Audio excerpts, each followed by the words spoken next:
Hello, আসসালামু আলাইকুম। সবাইকে জানাচ্ছি বিডি ট্রাভেলিং থেকে অনেক অনেক ভালোবাসা এবং অন্তরের অন্তঃস্থল থেকে সবাইকে ভালোবাসা। তো আজকে আমরা চলে আসছি নেপালের নাগরকোটের শান্তিদা মন্দিরে। তো আজকে আমরা এই শান্তিদা মন্দিরের আদ্যপান্ত যা আছে সব কিছু আপনাদেরকে দেখানোর চেষ্টা করব। তো আমাদের ভিডিও শেষ পর্যন্ত সবাই থাকবেন, সবার প্রতি অনুরোধ রইল আমাদের চ্যানেলটিকেও সাবস্ক্রাইব করে পাশে থাকবেন। সো সবাইকে ভিডিওর শেষ পর্যন্ত দেখার অনুরোধ রইল। আমরা চলে এসেছি শান্তিদা মন্দিরে।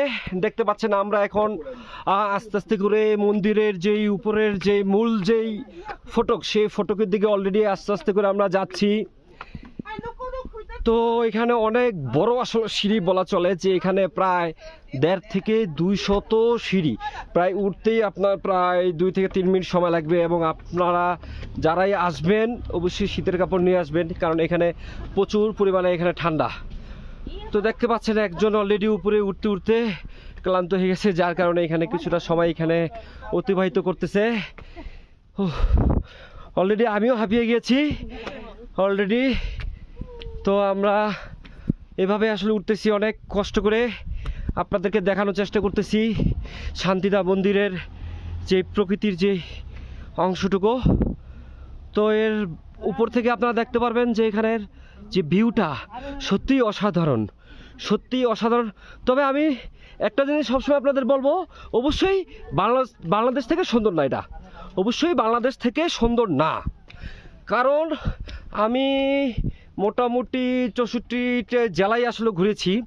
তো এর ভিতরে আমি দেখেছি আসলে এমন কিছু জায়গা আছে বাংলাদেশের, সত্যি নেপাল এখানকার ধারে কাছেও আসতে পারবে না।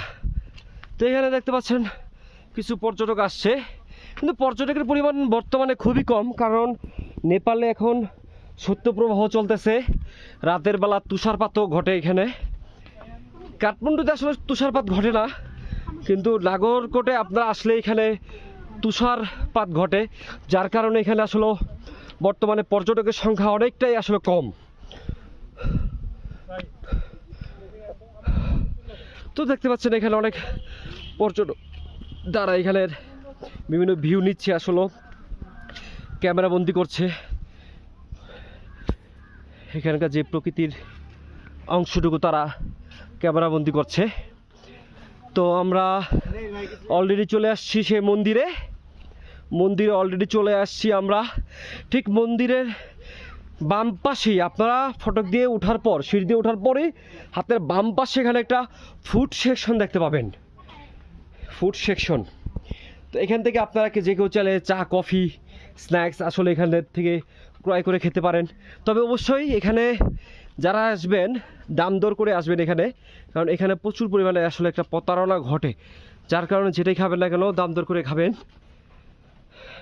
এটা হচ্ছে ফুড সেকশন, এখানে চা কফি অ্যান্ড স্ন্যাক্স পাওয়া যায়।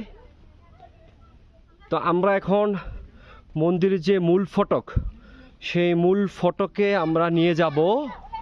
তো একজন দেখতে পাচ্ছেন এখানে নেপালি অনেকজনে আছে, তারা আসলে সনাতন ধর্মাবলম্বী।